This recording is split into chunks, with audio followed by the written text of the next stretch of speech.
السلام عليكم ورحمة الله تعالى وبركاته. نحمده ونصلي على رسوله الكريم أما بعد فقد قال الله تعالى في كلامه القديم والفرقان المجيد أعوذ بالله من الشيطان الرجيم وطهر بيتي للطائفين والقائمين والركع السجود. فقد ورد الخبر عن سيد البشر أنه قال صلى الله عليه وسلم من أخرج آدم من المسجد بنى الله له بيتا في الجنة أو كما قال عليه الصلاة والتسليم.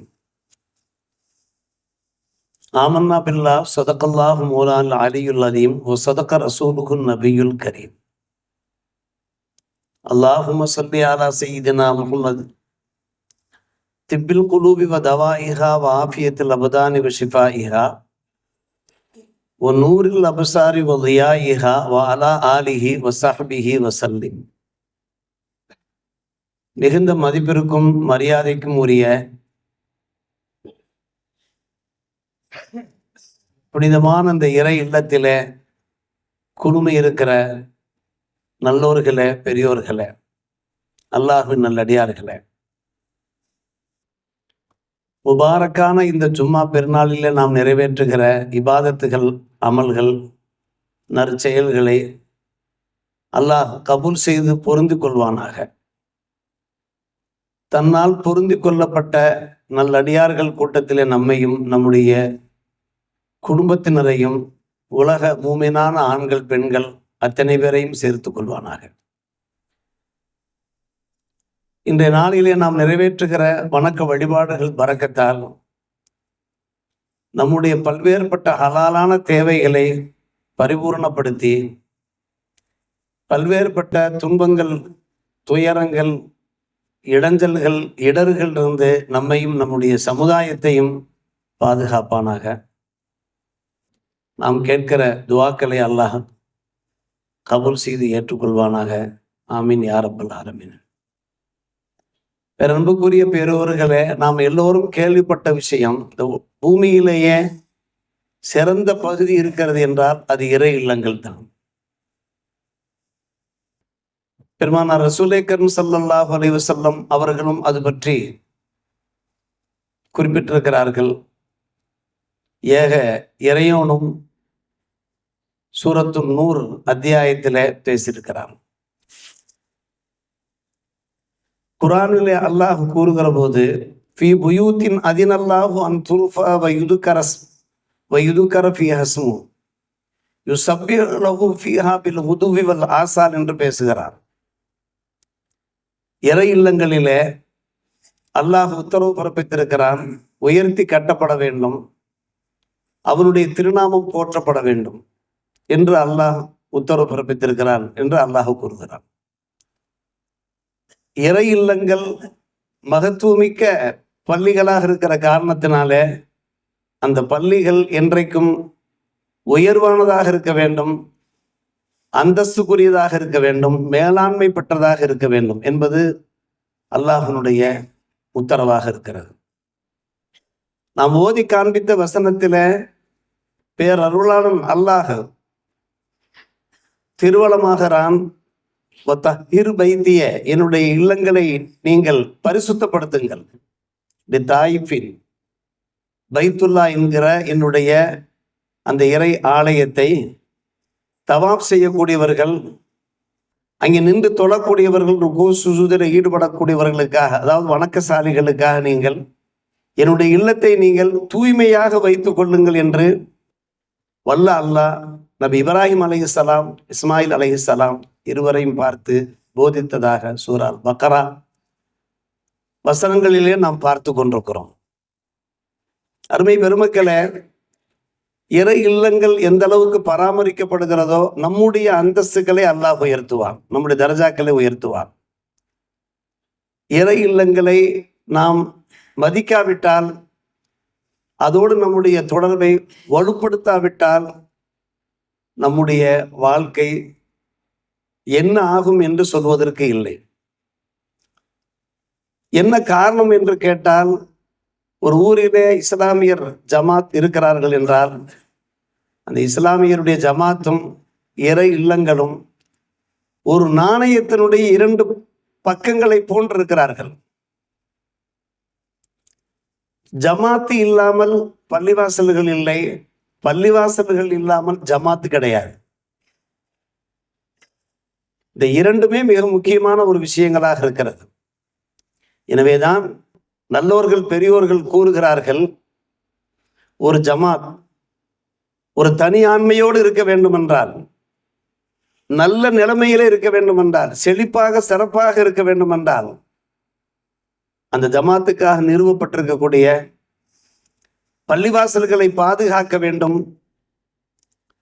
சிறப்படைய செய்ய வேண்டும். பள்ளிவாசல்களோடு மஹல்லாதாரர்கள் அதிக தொடர்பில் இருக்க வேண்டும் என்று நமக்கு எடுத்துவதுகிறார்கள். பள்ளிவாசல்களை நாம் புறக்கணித்து விட்டோம் என்றால், தொடர்பை நாம் அதிகப்படுத்திக் கொள்ளாவிட்டால், பள்ளிகளின் நிலையும் எதிர்பார்த்த அளவுக்கு இருக்காது, நம் வாழ்க்கை தரமும் உயராமல் போய்விடும் என்பதுதான் நேரடி உண்மையாக, அப்பட்டமான உண்மையாக இருப்பதை நாம் பார்க்கிறோம். இன்றைய கால சூழ்நிலையில இதை பற்றியெல்லாம் நாம் எடுத்துரைக்க வேண்டிய ஒரு நிர்பந்தத்திற்கு நாம் ஆளாக்கப்பட்டிருக்கிறோம். காரணம், இந்தியாவிலே நிறைய பள்ளிவாசல்கள் சூறையாடப்படுகிற ஒரு நிலைமை நடந்து கொண்டிருக்கிறது. இதன் காரணமாக நம்முடைய பள்ளிவாசல், நம்முடைய மதரசாக்கள், தர்காக்கள்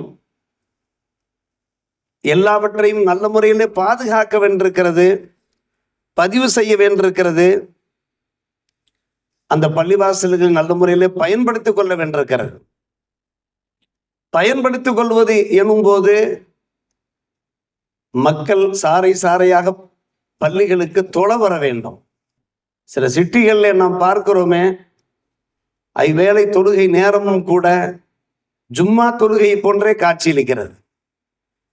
சில நகரங்களிலே நாம் பார்த்திருக்கலாம், பாங்கு சொல்லப்பட்ட மாத்திரத்தில் 8 திசையிலிருந்தும் மக்கள் அந்த பள்ளிவாசலுடைய எல்லா வாயில்கள் வழியாக உள்ளே நுழைந்து தொழுகையில ஈடுபடுகிற அந்த மாட்சிமை மிகு காட்சியை நாம் பார்க்கலாம். இந்த அரும் காட்சி ஒவ்வொரு பள்ளிவாசல்களிலும் இருக்குமானால் நம்முடைய பள்ளிகளுக்கு எந்த ஒரு ஆபத்தும் இருக்காது. அதாவது முறையாக பள்ளிவாசல்கள் பேணப்பட வேண்டும், பராமரிக்கப்பட வேண்டும். நிறைய பள்ளிவாசல்களை பார்க்கிறோம், நிற்கதியாக இருக்கிறது, கேட்பாரற்று இருக்கிறது. அந்த பள்ளிகளை நல்ல முறையில் மக்கள் பயன்படுத்தாமல் இருக்கிறார்கள். இது போன்ற பள்ளிகளை மட்டுமன்று, அந்த பள்ளிகளுக்கு சொந்தமான இடங்களையும் கூட சகோதர சமுதாயத்தார்கள், பிற சமூக மக்கள் கைப்பற்றி கொள்ள துணிகிறார்கள். நம்முடைய பள்ளியோடு சம்பந்தப்பட்ட நிறைய சொத்துக்கள் நம்முடைய இஸ்லாமியர்களையும் சில பேரிடத்தில் கைமாற்றம் செய்யப்பட்டிருக்கிறது. பிற சமூக மக்களும் கூட அதை பயன்படுத்தி துஷ்பிரயோகம் பண்ணி கொண்டிருக்கிற அந்த அவல நிலையை நாம் நம்முடைய நாட்டிலே பார்த்து கொண்டிருக்கிறோம். இதை இன்றைக்கு ஆழமாக சிந்திக்க வேண்டிய ஒரு கட்டாயத்தில் நாம் இருந்து கொண்டிருக்கிறோம். நம்முடைய சமுதாயம் இருக்கிறத நம்மை பள்ளிவாசலிலிருந்து ஒருபோதும் பிரித்து பார்க்கவே முடியாது. பள்ளிகளோடு நாம் தொடர்பு படுத்தித்தான் பார்க்க முடியும்.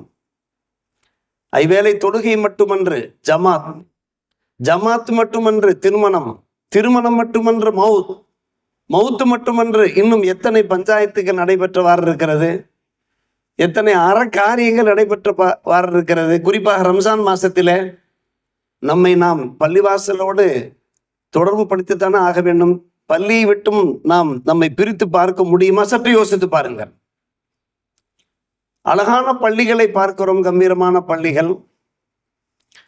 புறத்தோற்றத்திலே அது கட்டடங்களாக தெரியலாம், கவர்ச்சிகரமாக தெரியலாம், ஆனால் அதனுடைய அகத்தோற்றத்தையும் பார்க்க வேண்டும். பள்ளிகளில் தான் இறை போதனைகள் கிடைக்கிறது, நபி வழி சுன்னத்துக்கள் பரப்புரை செய்யப்படுகிறது. இந்த உலகத்தில் இப்படித்தான் வாழ வேண்டும், எப்படியும் வாழ முடியாது என்கின்ற நற்போதனைகள் எல்லாம் நடைபெற்று கொண்டிருக்கிறது என்றால் சற்று யோசித்து பாருங்கள். புறத்தோற்றத்தில் வேண்டுமானால் அது கச்சிதமாக காட்சியளிக்கலாம், ஆனால் அதனுடைய அகத்தோற்றம் மிகவும் அழகாக இருக்கிறது. நல்ல பல விஷயங்கள் பள்ளிவாசல்களே கிடைத்தவாறு இருக்கிறது. இதை யாரும் மறுக்க முடியுமா? சற்று யோசியுங்கள் அருமை சகோதரர்களே, பெரியோர்களே. இந்த நிலை இல்லாமல் பள்ளிவாசல்கள் பாதிக்கப்பட்ட நிலையில இருக்குமானால் தான் நாம் மிகவும் வேதனைப்பட வேண்டியிருக்கிறது, வியாகுலப்பட வேண்டியிருக்கிறது. பள்ளிவாசலுடைய அந்த மாண்புகளை, ஒழுக்கங்களை, மாண்புகள் என்ன, ஒழுக்கங்கள் என்ன என்பதை நன்கு தெரிந்து அதை கடைபிடிக்க வேண்டிய அவசியம் இருக்கிறது. பள்ளிவாசல்களில் அருவருப்பான செயல்களில் ஈடுபடக்கூடாது மட்டுமல்ல, பள்ளிவாசல்களுடைய அந்த ஒழுக்கங்கள் என்னவோ, பண்பாடுகள் என்னவோ, அதை நாம் பராமரிக்க வேண்டிய அவசியத்தில் இருந்து கொண்டிருக்கிறோம். நம்முடைய வாழ்க்கை மிகச் சிறப்பாக இருக்கும் என்றால், உதாரணத்திற்கு பெருமானார் ரசூலே கரீம் ஸல்லல்லாஹு அலைஹி வஸல்லம் பேசுகிறார்கள், மன் அஹ்ரஜ அதம் மினல் மஸ்ஜித், பள்ளிவாசலிலே இடர் தருகிற, தொல்லை தருகிற ஒரு பொருளை ஒருவர் அகற்றினார் என்றால், அப்புறப்படுத்தினார் என்றால், பனல்லாஹு லஹு பைத்தன் ஃபில் ஜன்னா, சொர்க்கத்திலே அவருக்கு ஒரு இறை இல்லத்தை அல்லாஹ் எழுப்புகிறான் என்று. இப்னு மாஜாவிலே 749 ஹதீஸாக இந்த ஹதீஸ் பதிவு செய்யப்பட்டிருக்கிறது. சொர்க்கத்தை நாம் பெற்றுக்கொள்ள என்னென்னவோ நாம் அமல்கள் செய்கிறோம், இபாதத்துகளில் ஈடுபடுகிறோம். ஆனால் பள்ளியினுடைய மாண்பு இந்த விஷயத்திலே தெரிகிறது, மகத்துவம் தெரிகிறது. நம்முடைய வீட்டிலே நூலாம்படை இருக்கிறது, குப்பைகள் ஆங்காங்கே கிடக்கின்றன, அதெல்லாம் வேறு விஷயம். பள்ளிவாசல்களிலே ஒரு சிறிய இடர் பொருள் கூட இருக்கக்கூடாது. எந்த அளவுக்கு அல்லாஹ் அந்தஸ்தை உயர்த்துகிறான் என்று கேட்டால், பிலால் தான் அதை அகற்ற வேண்டும், இங்க இருக்கக்கூடிய பணியாட்கள் தான் அகற்ற வேண்டும் என்பதில் ஒவ்வொருவருக்கும் சொர்க்கம் கிடைக்க வேண்டுமா இல்லையா? உங்களிலே ஒவ்வொருவருக்கும் சுவனம் கிடைக்க வேண்டும் என்றால், நீங்கள் பள்ளிக்கு வருகிறீர்கள், பள்ளி பணியாட்கள் பராமரித்து கொண்டுதான் இருக்கிறார்கள், அதை தாண்டி ஏதாவது ஒரு அதா கிடக்குமானால், தொல்லை தருகிற பொருள் கிடக்குமானால் அதை நீங்கள் அப்புறப்படுத்தினால் உங்களுக்கும் சுவனம் நிச்சயம் என்கிறார்கள் பெருமானார் ரசூலே கரீம் ஸல்லல்லாஹு அலைஹி வஸல்லம் அவர்கள். நாம் பலமுறை கேள்விப்பட்ட ஒரு விஷயம்தான் உம்மு மிஹ்ஜன், அந்த பெண்மணியினுடைய ஒரு பெயர். பெருமானார் ரசூலே கரீம் ஸல்லல்லாஹு அலைஹி வஸல்லம் அவர்கள் ஒரு மக்பராவை கடந்து செல்கிறார்கள். ஒரு கபர் சமீபத்தில் தான் மையத்து அடக்கப்பட்டது போன்று ஈரமாக காணப்படுகிறது. இங்கே யார் அடக்கமாயிருக்கிறார்கள் என்று கேட்கிறார்கள். உம்மு மஹ்ஜன் என்கின்ற பெண்மணி அடக்கமாயிருக்கிறார் என்று பதில் சொல்லுகிறார்கள் நண்பர்கள். யார் அந்த உம்மு மஹ்ஜன்? மஸ்ஜித் நபவியை கூட்டி பெருக்கி சுத்தம் பண்ணுவாரே, அல்லத்தி கானத்து தக்குமுல் மஸ்ஜித் அந்நபவி, மஸ்ஜித் நபவியை சுத்தப்படுத்தி கொண்டிருந்தாரே அந்த உம்மு மஹ்ஜனா? அந்த பெண்மணியினுடைய பேர் உம்மு மஹ்ஜன். ஆம் யா ரசூலல்லாஹ், நில்லுங்கள், வரிசையா நில்லுங்கள், யாருக்கு ஒழுவு இருக்கிறதோ அத்தனை பேரும் வரிசையா நில்லுங்கள் என்று அந்த கபர் அருகேயே பெருமானார் ரசூலே கரீம் ஸல்லல்லாஹு அலைஹி வஸல்லம் அவர்கள் தொழுகை நடத்துகிறார்கள். அருமை சகோதரர்களே, பெரியவர்களே, அந்த பெண்மணிக்கு அந்த அந்தஸ்து, அந்த உயர்வு எதை வைத்து கிடைக்கிறது என்றால், அந்த பெண்மணியிடத்திலே காசு பணம் இருந்ததற்காக வேண்டி, பதவி பட்டம் இருந்ததற்காக வேண்டி, உயர்குலத்து பெண்மணி என்பதற்காக வேண்டி எல்லாம் அல்ல. அல்லாஹுடைய இல்லத்தை அவள் பரிசுத்தப்படுத்தினாள், துப்புரவு தொழிலாளி போன்று அவர் செயல்பட்டார் என்கிற காரணத்தினாலேயே அன்னலம் பெருமானார் ரசூலே கரீம் ஸல்லல்லாஹு அலைஹி வஸல்லம் அவர்கள் அந்த பெண்மணிக்கு அந்த அளவுக்கு மரியாதை தருகிறார்கள் என்றால் சற்று யோசித்து பாருங்கள். ஒவ்வொருவருக்கும் இந்த கடமை இருக்கிறது. பள்ளிகளில் ஏதாவது ஒன்று தேவையா, நிர்வாகம் செய்யும், சீர் செய்யும், அதில் சிந்தித்தும் சந்தேகம் இல்லை. நாமும் செய்தோம் என்றால் நமக்கும் பெரிய பாக்கியம் இருக்கிறது. ஒவ்வொருவருக்கும் அந்த பங்கு இருக்கிறது. மற்றொரு உதாரணம் சொல்ல வேண்டும் என்றால், இசாபா போன்ற கிதாபுகளில் பதிவு செய்யப்பட்ட நிகழ்ச்சி, பலமுறை நாம் கேள்விப்பட்ட நிகழ்ச்சியா இருக்கலாம். தமீமுத்தாரி, நன்கு ஞாபகத்தில் வைத்துக் கொள்ளுங்கள், என்கின்ற தமீம் என்று பெயர் சூட்டுகிறோம் அல்லவா, என்கின்ற நபித்தோழர் ரலியல்லாஹு அன்ஹு, பெருமானார் ரசூலே கரீம் ஸல்லல்லாஹு அலைஹி வஸல்லம் அவர்கள் ஒரு முறை ஒரு நைட் இரவு பொழுதிலே இஷா தொழுகைக்கு வருகிற போது அங்கே லாந்தர் விளக்கு எரிந்து கொண்டிருக்கிறது. மன்ஃபஅலஹாதா, இந்த நற்செயலை செய்தவர் யார் என்று கேட்கிறார்கள் நபிகள் நாயகம் ஸல்லல்லாஹு அலைஹி வஸல்லம். பதிலளிக்கிறார்கள் தமீமுத்தாரி. தமீமுத்தாரி சிரியா சென்றிருந்தார், ஷாம் சென்றிருந்தார். அன்றைய காலகட்டம் 1400 ஆண்டுகளுக்கு முன்னாலே உள்ள ஒரு காலகட்டம்.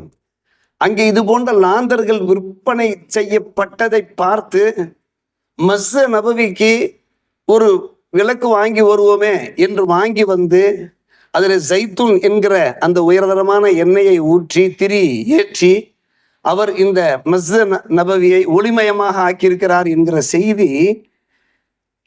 செய்தி அன்னலம் பெருமான ரசூலே கரீம் ஸல்லல்லாஹு அலைஹி வஸல்லம் அவர்களுக்கு எடுத்துரைத்த போது தமீமுத்தாரி அங்கே ஒரு பக்கமாக நின்று கொண்டிருந்தார் ரலியல்லாஹு அன்ஹு. நப்பர்த்தல் இஸ்லாம, இஸ்லாத்தையே நீ ஒளி இளங்க செய்து விட்டாய். நப்பர் அல்லாஹு அலைக்க ஃபித் துன்யா வல் ஆஹிரா, உனக்கும் அல்லாஹ் பிரகாசத்தை தருவானாக, இவ்வுலகிலையும் ஒளியை தருவானாக, மறு உலகிலையும் தருவானாக என்று சொன்ன பெருமானார் ரசூலே கரீம் ஸல்லல்லாஹு அலைஹி அவர்கள், ஆமா அன்னகுல்லவ் காணத்தில் இப்னத்தின் திருமணம் முடிக்காத ஒரு மகள் எனக்கு இருந்தார் என்றால் உனக்கு நான் மனம் முடித்து கொடுப்பேன் என்று சொன்னார்கள். ஒரு லாந்தர் விளக்கை கொண்டு வந்து அங்கே பொருத்திய காரணத்தினாலே. சற்று யோசியுங்கள் அன்பான பெருமக்களே, இது என்ன பிரமாதம் என்று நீங்கள் கேட்க வேண்டாம். அன்றைய காலகட்டத்தில் விளக்குகளே கிடையாது, பள்ளிகளில் விளக்குகளே கிடையாது. இஷா சுபாகெல்லாம் எப்படி அவர்கள் தொழுதார்கள் என்று கேட்டால், அந்த இருட்டை அவர்கள் எப்படி விளக்கினார்கள் என்று கேட்டால், அந்த இரவு பொழுதிலே மரக்கட்டைகளை பள்ளி அருகே கொண்டு வந்து போட்டு அதை எரிய செய்து விடுவார்கள், பற்ற செய்து விடுவார்கள். அந்த வெளிச்சத்திலே, அந்த வெளிச்சம் அணைவதற்கு முன்னாலே, அந்த தீ அணைவதற்கு முன்னாலேயே அந்த இஷாவை தொழுவார்கள், அந்த ஃபஜ்ரை தொழுவார்கள். அப்படிப்பட்ட ஒரு காலகட்டம் அன்பான பெருமக்களே, விளக்கே இல்லாத ஒரு காலகட்டம். மஸ்ஜித் நபவியிலே முதலாக விளக்கேற்றிய ஒரு நண்பர் இருக்கிறார் என்றால் அவர் தமீமுத்தாரி தான். அவருக்கு பின்னால் நிறைய பேர் நிறைய நற்பணிகள் செய்திருக்கலாம், ஆனால் அந்த பெருமையை தட்டி கொண்டு போய்விட்டார் அதில் தமீமுத்தாரி ரலியல்லாஹு அவர்கள். பெருமானார் ரசூலே கரீம் ஸல்லல்லாஹு அலைஹி அவர்கள் இதை சொன்னபோது, பள்ளிவாசல்களுக்கு நாம் நன்மை செய்தால் நமக்கு எப்படியெல்லாம் பெருமானாருடைய வாழ்த்துக்கள் கிடைக்கின்றது, அப்படி துவாக்கள் கிடைக்கிறது என்பதை சற்று யோசித்து பார்க்க வேண்டும். அருமை சகோதரர்களே, திருமணம் முடிக்காத ஒரு மகள் எனக்கு இருப்பாரையானால் நான் இவருக்கு மனம் முடிச்சு கொடுப்பேன் என்று பெருமானார் ரசூலே கரீம் ஸல்லல்லாஹு அலைஹி வஸல்லம் சொன்னபோது, நண்பர்கள் குழாமிலே முகீரா எழுந்தார் ரலியல்லாஹு அன்ஹு. யா ரசூலுல்லாஹ், எனக்கு ஒரு மகள் இருக்கிறார், திருமணம் ஆகாத ஒரு மகள், நான் அந்த பெண்ணுக்கு வரம் தேடி கொண்டிருக்கிறேன், நான் வேண்டுமானால் என்னுடைய பிள்ளையை இந்த மாப்பிள்ளைக்கு கொடுக்கவா? மனம் முடித்து கொடுத்து விட்டார். தமீமுத்தாரி ரலியல்லாஹு அன்ஹு அவர்களுக்கு தம்முடைய மகளை மனம் முடித்து கொடுத்து விட்டார். இசாபா என்ற கிதாப், இமாம் இப்னு ஹஜர் அல் அஸ்கலானி என்கின்ற மாமேதைக்குண்டான ஒரு கிதாப். அன்பான பெருமக்களே, சற்று யோசித்து பார்க்கிறோம். ஹிஜ்ரி 9ஆம் ஆண்டு தான் அவர் இஸ்லாத்தை ஏற்றிருக்கிறார். ஹிஜ்ரி 9ஆம் ஆண்டு தான் இஸ்லாத்தை ஏற்றிருக்கிறார். அவர் மௌலா இஸ்லாம் என்று சொல்வார்கள் அல்லவா, சமீபத்திய ஒரு முஸ்லிம். அந்த முஸ்லிமினுடைய அந்த ஈமான் எந்த அளவுக்கு பிரகாசமாக இருந்திருக்கிறது பாருங்கள். அந்த ஈமான் நன்கு பிரகாசமாக வலுவாக இருந்த காரணத்தினால்தான் நமது நண்பர்கள், எங்கள் கண்மணி எம் பெருமானார் ரசூலே கரீம் ஸல்லல்லாஹு அலைஹி வஸல்லம் அவர்கள் அந்த இருட்டிலே தொழுகிறார்களே, அந்த இருட்டை விளக்குவதற்காக வேண்டி வேறு சில ஏற்பாடுகள் எல்லாம் பண்ணுகிறார்களே, நாமே என்ன செய்வோம், அதற்கு ஒரு முயற்சி எடுப்போம் என்று எடுத்தார்கள். அன்பான பெருமக்களே, இப்படி நிறைய விஷயங்கள் இருக்கிறது. அப்படியானால் நம்முடைய வாழ்க்கை தரம் உயர வேண்டும் என்றார், நாம் நாடிய நல்ல நிய்யத்துக்கள் கைகூட வேண்டும் என்றார், நாம் கவனிக்க வேண்டிய ஒரு விஷயம், பள்ளிவாசலோடு நம்முடைய தொடர்பை அதிகப்படுத்தி கொண்டே போக வேண்டும். நம் ஊரிலே இருக்கிற போது ஜமாத்தோடு நம்முடைய பள்ளிவாசலுக்கு தொலை வந்து விட வேண்டும். வெளியூரில் இருக்கிறோமா, எங்கே பள்ளிகள் இருக்கின்றன என்பதை விசாரித்து அறிந்து அங்கே நாம் ஜமாத்தோடு தொலை சென்று விட வேண்டும். அதற்கு பின்னால் நம்முடைய வாழ்க்கையினுடைய ஏற்றத்தை பாருங்கள், முன்னேற்றத்தை பாருங்கள், வளர்ச்சியை பாருங்கள். நிச்சயமாக அன்பான பெருமக்களே, அதனுடைய பலாபலன்களை அல்லாஹ் நிச்சயமாக கொடுப்பான். அருமை சகோதரர்களே, பள்ளிவாசல் எதற்காக நிர்மாணிக்கப்பட்டிருக்கிறது என்பதை நாம் சரியாக விளங்காததின் காரணமாகத்தான் இன்றைய நிலை மிகவும் மோசமானதாக இருக்கிறது. அல்லாஹுடைய அந்த பள்ளிவாசல்களை கைப்பற்றுவதில் மிகப்பெரிய முயற்சி எடுத்து கொண்டிருக்கிறார்கள். இன்றைக்கு பாபரி மசூதி இடிக்கப்பட்ட ஒரு துக்ககரமான நாள். அருமை பெரியோர்களே, சகோதரர்களே, எத்தனையோ ஆண்டுகளுக்கு முன்னால் அது நடைபெற்று விட்டது என்பதற்காக வேண்டி 1992 நடைபெற்றது. அதை ஏன் இப்போது நாம் பேச வேண்டும் என்று நாம் ஒருபோதும் நினைக்கவே கூடாது. ஆனால் அதனுடைய விளைவை நாம் இப்போது சந்தித்துக் கொண்டிருக்கிறோம். அன்றைக்கு அந்த பள்ளிவாசல் இடிக்கப்பட்ட போது நாம் மௌனம் சாதித்தோம், மனசுக்குள் அழுதோம், வேதனையிலே விம்மினோம். அன்பான பெருமக்களே, ஒரு அரசாங்கம் இப்படியா இருக்கும் என்று நாம் வேதனைப்பட்டோம், ஆழ்ந்த துயரத்திற்கு நாம் ஆளானோம். ஆனால் அதனுடைய தொடர்ச்சியை நாம் இப்போது பார்த்து கொண்டிருக்கிறோம். அந்த அல்லாஹுடைய பள்ளிவாசல் இருக்கிறதே, 420 ஆண்டுகளாக அங்கே தொழுகை நடைபெற்ற அந்த பள்ளிவாசல் பட்ட பகலிலே இராணுவ பாதுகாப்போடு கோடிக்கணக்கான மக்கள் பார்த்து கொண்டிருக்கக்கூடிய அந்த நேரத்திலே, இதே 6ஆம் தேதி 12ஆம் மாதம் 1992 அந்த ஆண்டிலே அந்த பள்ளிவாசல் சுத்தமாக இடிக்கப்பட்டு கோர்ட்டினுடைய நீதிமன்றத்தினுடைய அந்த உத்தரவு காற்றில் பறக்க விடப்பட்டது. கோர்ட்டுடைய உத்தரவு என்னவென்று கேட்டால், அந்த பள்ளிவாசல்ல கை வைக்கக்கூடாது என்பதுதான். ஆனால் அதற்கு பின்பு அந்த கோர்ட் கையாளாகாத நீதிமன்றமாக ஆகிவிட்டது.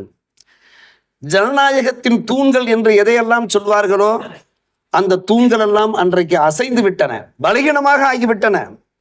ஜனநாயகத்தின் தூண்கள் என்று சொல்லுவது காவல்துறையை சொல்வார்கள், இராணுவத்தை சொல்வார்கள், நீதிமன்றத்தை சொல்வார்கள், எல்லாவற்றுக்கும் மேலாக ஒன்றிய அரசு போன்ற அரசாங்கங்களை சொல்வார்கள். எல்லாமே கைகொட்டி வேடிக்கை பார்த்து கொண்டிருந்த அந்த சூழ்நிலையில் தான் 420 ஆண்டுகளாக இபாதத்து நடைபெற்று கொண்டிருந்த அந்த பள்ளிவாசல் தரைமட்டமாக ஆக்கப்பட்டது. அன்பான பெருமக்களே, அதே பாணியில் தான் இப்போது பல்லாயிரம் பள்ளிவாசல்கள், மதரசாக்கள், தர்காக்கள், அவற்றுக்கு உட்பட்ட சொத்துக்களை பறிப்பதற்கு ஒன்றிய அரசு, பாசிச அரசு எல்லா வகையான சூழ்ச்சிகளையும் செய்தவாறு இருக்கிறது. அத்தனை சூழ்ச்சிகளும் செய்தவாறு இருக்கிறது. அன்பான பெருமக்களே, அன்றைக்கே அவர்கள் சவால் விட்டார்கள், இதே போன்றுதான் காசி, மதுரா பள்ளிவாசல்களையும் கைப்பற்றுவோம் என்று சொன்னார்கள். இன்றைக்கு அந்த பள்ளிவாசல்கள் மூடி கிடக்கிறது. அருமை சகோதரர்களே, சவாலை நிறைவேற்றி விட்டார்கள். உண்மையிலே பார்த்தோம் என்றால், நாம் சொன்னோமே, இந்த இந்தியாவினுடைய அந்த தனியாண்மை மிக்க அந்த அரசியல் சட்டம் என்ன சொல்லுகிறது? ஆங்கிலேயரிடத்திலிருந்து, வெள்ளையர்களிடத்திலிருந்து நாம் இந்த இந்தியாவை பெற்றபோது அந்த சமயத்தில் அதற்கு பின்னாலே இயற்றப்பட்ட அந்த சட்டம் என்ன தெரியுமா?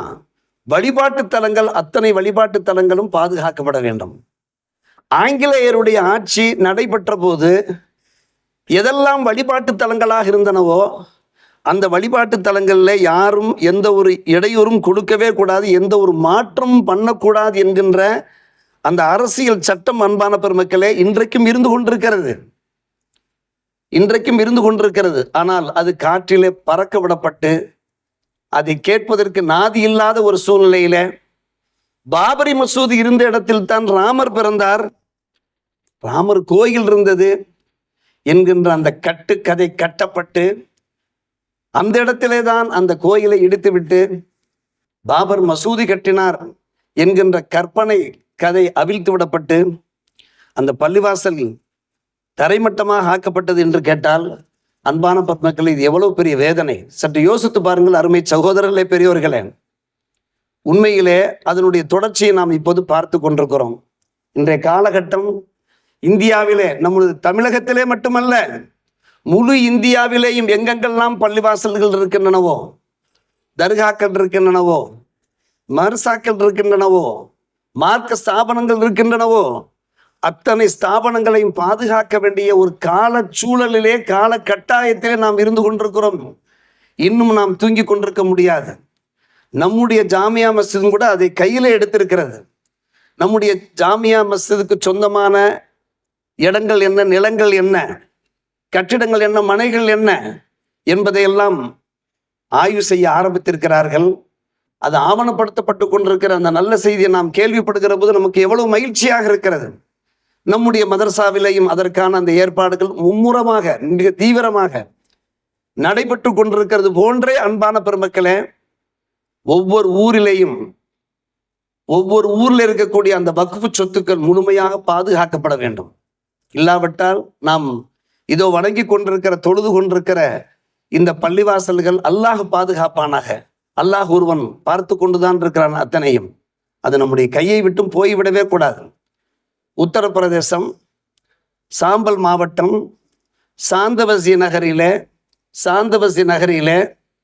500 வருடங்களாக, சாதாரணமாக அல்ல, 500 வருடங்கள் பழமை வாய்ந்த அந்த ஷாஹி மஸ்ஜித், அதை அகழாய்வு செய்ய வேண்டும் என்று ஒரு குரு கோரிக்கை விடுத்ததன் பேரில் அந்த ஊரிலே இருந்த அந்த உரிமையியல் நீதிமன்றம் அந்த பள்ளிவாசல் நிர்வாகத்திற்கே தகவல் சொல்லாமல் திடீரென்று அந்த அகழாய்வு தொல்லியர் துறையினர் அந்த பள்ளிவாசலுக்குள்ளே நுழைகின்ற போது இந்த தகவல் நம் முஸ்லிம் மக்களுக்கு மத்தியில் நானா பக்கம் பரவுகிற போது இஸ்லாமியர்கள் ஆயிரக்கணக்கில் அங்கே சேர்ந்து, ஏன் நீங்கள் இப்படி செய்கிறீர்கள், எங்களுக்கு தகவல் சொல்ல வேண்டாமா, அடுத்த கட்ட நடவடிக்கையில நாங்கள் ஈடுபட வேண்டாமா என்று அவர்கள் குரல் எழுப்பிய போது குரலற்றவர்களாக அந்த அகழாய்வு துறையினர் ஆக்கிவிட்டார்கள். கூட இருந்த போலீசார் தடுக்கிறார்கள். ஒரு கட்டத்திற்கு மேலே நம்முடைய முஸ்லிம்கள் கோரிக்கை தான் வைக்கிறார்கள். கேள்விகள் கேட்கறது கூட எங்களுக்கு உரிமை இல்லையா? 500 ஆண்டுகள் பழமை வாய்ந்த இந்த பள்ளிவாசலை இவ்வளவு காலம் தொழுகை நடைபெற்று கொண்டிருந்தது. என்னென்னவோ காரணங்களை சொல்லிக்கொண்டு ஆய்வு செய்ய வருகிறீர்களே, கடைசியிலே எங்கள் பள்ளியை நீங்கள் கைப்பற்ற சூழ்ச்சி செய்கிறீர்களே என்று சொன்னபோது துப்பாக்கி சூடு நடத்தப்பட்டு கிட்டத்தட்ட அன்பான பெருமக்களை 5 பேர் அந்த நிமிஷத்திலே கொல்லப்பட்ட அந்த துயரமான காட்சி இன்றைக்கு இந்தியாவையே அதிர வைத்திருக்கிறது. ஒவ்வொரு மாநிலத்தையும் ஊப்பில இது போன்ற அநியாயங்கள் நிறைய நடைபெற்றவாறு இருக்கிறது. 5 முஸ்லிம்கள் அங்கே கொல்லப்பட்டிருக்கிறார்கள். எவ்வளவு பெரிய வேதனையான ஒரு விஷயம். அதன் மூலமாக நமக்கு அவர்கள் என்ன குழு அனுப்புகிறார்கள் என்று கேட்டால், இப்படித்தான் நாங்கள் செய்வோம், நாங்கள் நினைத்ததை நிறைவேற்றுவோம், அதை தாண்டி நீங்கள் எந்த வகையில எதிர்ப்பு காண்பித்தாலும் உங்களுடைய உயிர்கள் தப்பாது என்கிற முறையிலே நம்முடைய உயிர்களை கேட்கின்ற ஒன்றிய அரசாக இந்த அரசு இருக்கிறது. முஸ்லிம்களுடைய உயிர்களை பணயம் வைக்க சொல்லுகிறது. அன்பான பெருமக்களை, சற்று யோசித்து பார்க்க வேண்டும். வக்ஃபு சட்ட திருத்த மசோதா 2024 என்கின்ற அந்த மசோதாவை தாக்கல் செய்த போது பார்லிமெண்ட் இருக்கக்கூடிய அத்தனை எம்பிக்களும் அதை எதிர்த்த போது, எல்லா தரப்பு மக்களும் அதை எதிர்த்த போது, நாடாளுமன்ற கூட்டுக்குழுவுக்கு அதை அவர்கள் விட்ட போது, அந்த கூட்டுக்குழுவுடைய பரிந்துரையின் பேரில் தான் அந்த திருத்தங்கள் செய்யப்பட்டு அந்த மசோதா பரிசீலனை செய்யப்படும் என்று எடுத்துரைத்த போது, அன்பான பெருமக்களே, ஒரு பக்கம் மக்களுடைய கருத்துக்களை கேட்டு கொண்டிருக்கிற போதே நாடாளுமன்றத்தினுடைய உள்துறை அமைச்சர் பேட்டி கொடுக்கிறார். நிச்சயமாக வக்ஃபு சொத்துக்கள் அத்தனையும் நாங்கள் கைப்பற்றுவோம் என்று. ஒரு பக்கம் கருத்துக்கள் கேட்க சொல்லி நாடாளுமன்ற கூட்டுக்குழுவை நியமனம் பண்ணியிருக்கிறார்கள். மறுபக்கம் இந்த மசோதாவை நாங்கள் நிச்சயமாக சட்டமாக்குவோம் என்று அவர் பேட்டி கொடுக்கிறார் என்றால் இது எவ்வளவு பெரிய ஏமாற்று வித்தை என்பதை கொஞ்சம் யோசித்து பாருங்கள். இது எல்லாவற்றையும் நம்முடைய முஸ்லிம்கள் பார்த்து கொண்டுதான் இருக்க வேண்டுமா? அருமை சகோதரர்களே, பெரியோர்களே, ஆம், நம்முடைய எதிர்ப்புகளை எந்த அளவுக்கு நாம் பதிவு பண்ண முடியுமோ பதிவு பண்ண முடியும். உலமாக்கள், குறிப்பாக தமிழ் மாநில ஜமாத்துல் உலமா சபையினர் தங்களுடைய அந்த வேதனையை, தங்களுடைய அந்த விம்மலை, தங்களுடைய காட்டத்தை நல்ல வரிகள் மூலமாக வெளிப்படுத்தியிருக்கிறார்கள். மிகச் சிறப்பான முறையில் வெளிப்படுத்தியிருக்கிறார்கள். எல்லா குரூப்புகளையும் அது வெளியாயிருக்கிறது. இன்ஷா அல்லாஹ் வெகு சீக்கிரத்திலே அவர்கள் போராட்டங்கள், அறப்போராட்டங்கள், நாம் செய்வது பூராவுமே அறப்போராட்டங்கள் அவர்கள் ஈடுபடத்தான் இருக்கிறார்கள். ஆனால் பாசிச பாதையில நம்முடைய ஆளும் கட்சி சென்று கொண்டிருக்கிறது. நம்பர் 1, அநீதிகளை தடுக்க வேண்டிய நீதிமன்றம் தடுக்க தவறி கொண்டிருக்கிறது. மக்கள் உணர்வுகளை, நம் உணர்வுகளை பிரதிபலிக்க வேண்டிய அந்த எதிர்கட்சிகள் பிரதிபலிக்காமல் இருக்கிறார்கள். உணர்வுகளை முழுமையாக அவர்கள் பிரதிபலிக்க முடியவில்லை. பிரதிபலிக்க வேண்டுமா இல்லையா? எதிர்கட்சிகள் எதற்காக வேண்டி நம் சார்பிலே அவர்கள் முகவர்களாக அங்கே சென்றார்கள், பிரதிநிதிகளாக சென்றார்கள். நாட்டு மக்களுடைய அந்த எதிர்ப்புகள், அவர்களுடைய அந்த இதய வேட்கையை அவர்கள் வெளிப்படுத்த வேண்டுமா இல்லையா? ஆனால் அவர்கள் வாழாதிருக்கிறார்கள். தேர்தல் ஆணையமோ குற்றவாளி கூண்டிலே நின்று கொண்டிருக்கிறது. அன்பான பெருமக்களே, இன்றைய இந்த ஒன்றிய அரசு எங்கே சென்று கொண்டிருக்கிறது என்பதை நாட்டு மக்கள் சிந்திக்க தொடங்கியிருக்கிறார்கள். இந்த இந்திய மக்கள் ஒவ்வொன்றாக யோசிக்க தொடங்கியிருக்கிறார்கள். இது போன்ற ஆங்காங்க பல சம்பவங்கள் நிகழ்ந்தவாறு இருக்கிறது. அக்கம் பக்கத்து ஊர்களிலையும் பிரச்சனைகள் ஏற்பட்டு கொண்டிருக்கிறது. அல்லாஹ் காப்பாற்றுவானாக. அருமை சகோதரர்களே, நாம் நம்முடைய பள்ளிவாசல்களை பாதுகாக்க வேண்டும், பராமரிக்க வேண்டும், ஒரு பேணுதலான வாழ்க்கை வாழ வேண்டும், பள்ளிவாசல்களோடு தொடர்பில் இருக்க வேண்டும், பள்ளிவாசலை ஹயாத்தாக்க வேண்டும். தாங்கள் சிதம்பரம் ரோட்டில் செல்வீர்கள், அங்கே சில பள்ளிகள் இருக்கின்றன.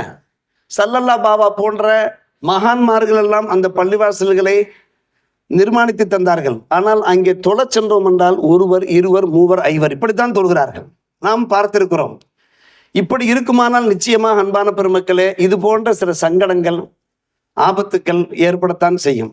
அப்படி இல்லாமல் ஒவ்வொரு ஊரிலேயுமே அந்த பள்ளிவாசல்களிலே மக்கள் நிரம்பி வழிய வேண்டும், பாதுகாக்கப்பட வேண்டும், பராமரிக்க வேண்டும், பள்ளிவாசல்களில் மனம் கமல செய்ய வேண்டும். உமர் ரலியல்லாஹு அவர்கள் என்ன செய்வார்கள்? ஒவ்வொரு ஜும்மா நாளிலேயுமே பள்ளிவாசல்களை மனம் கமல செய்வார்கள். அருமை சகோதரர்களே, பெரியோர்களே, காரணம் அந்த பள்ளியினுடைய மதிப்பை உயர்த்துவதற்காக வேண்டி. இது போன்ற பல விஷயங்கள், நிறைய விஷயங்கள் இருக்கின்றன. எந்த அளவுக்கு நாம் பள்ளிகளையும் மதரசாக்களையும் கௌரவிக்கிறோமோ அல்லாஹ் நம்முடைய வாழ்க்கையை கௌரவிப்பான், நம்முடைய அந்தஸ்துகளை உயர்த்துவான். இதுதான் உண்மை. இன்றைய காலகட்டத்தில் நம்மூர் மக்களாகவே இருக்கலாம், அல்லாஹ் இந்த அளவுக்கு ஒரு செழிப்பையும் சிறப்பையும் தந்திருக்கிறான் என்றால், இன்று காலையில் கூட ஒரு நண்பர் சொல்லி கொண்டிருந்தார், ஆம், நாம் பள்ளிவாசல்கள் நல்ல முறையில் கௌரவப்படுத்துகிறோம், கண்ணியப்படுத்துகிறோம், மதரசாக்களுக்கு முழு மரியாதை செய்கின்றோம், பிள்ளைகள் சாறை சாறையாக வந்து ஓத வருகிறார்கள். பள்ளிவாசலை கௌரவப்படுத்துவது என்றால் என்ன அர்த்தம்? ஐவேளை தொழுவது, பள்ளிவாசலோடு தொடர்பை அதிகப்படுத்திக் கொள்வது, நம்முடைய பிள்ளைகள் பள்ளிக்கு சாறை சாறையாக வந்து ஓதி கொண்டிருப்பது, இது போன்ற செயல்பாடுகள் மூலமாகத்தான் நாம் பள்ளிகளை கௌரவப்படுத்திக் கொண்டிருக்கிறோம். அதன் மூலமாக அல்லாஹ் நம்முடைய கௌரவத்தை தந்தருவான்.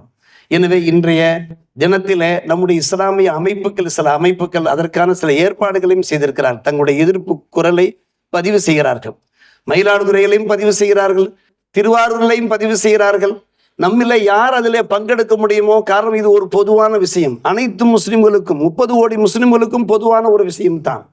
யார் அதிலே கலந்து கொண்டு நம்முடைய அந்த சாத்வீகமான வழியிலே நம்முடைய குரல்களை பதிவு செய்ய முடியுமோ, பதிவு செய்வதற்கு நாம் தயாராக வேண்டும். அன்பான பெருமக்களே, உலமா பெருமக்கள் ஜும்மா மேடைகளில் பதிவு செய்து கொண்டிருக்கிறார்கள். இது அல்லாஹுடைய அரிசை சென்று அடையும். அல்லாஹ் நம்முடைய பள்ளிகளையும் மதரசாக்களையும் பாதுகாக்க போதுமானவன். நாம் அல்லாஹ்விடத்தில் இருக்கிறோம், இந்த என்றைக்கும் துவா செய்தவாறு இருப்போம். யா அல்லாஹ், இந்த ஒன்றிய அரசினுடைய இந்த சூழ்ச்சிகளை நீ தகர்த்தி எறிவாயாக. அவர்கள் அடுத்தடுத்து இது போன்ற சதி வேலைகளில் ஈடுபடாதவாறு யா அல்லாஹ் இந்த இஸ்லாமிய சமுதாயத்தை நீ காப்பாற்றுவாயாக. இதுதான் அவர்களுடைய சித்தாந்தமாக இருக்குமானால், கொள்கை கோட்பாடாக இருக்குமானால், யா அல்லாஹ் வெகு சீக்கிரம் இந்த ஆட்சியை நீ ஆட்சி கட்டிலிருந்து அகற்றி விடுவாயாக என்று நாம் கேட்க வேண்டிய கடமையில் இருக்கிறோம். அல்லாஹ் ரப்புல் ஆலமீன் கபூல் செய்து புரிந்து கொள்வானாக. வாஹிரு தாவானா அல்ஹம்துலில்லாஹி ரப்பில் ஆலமீன்.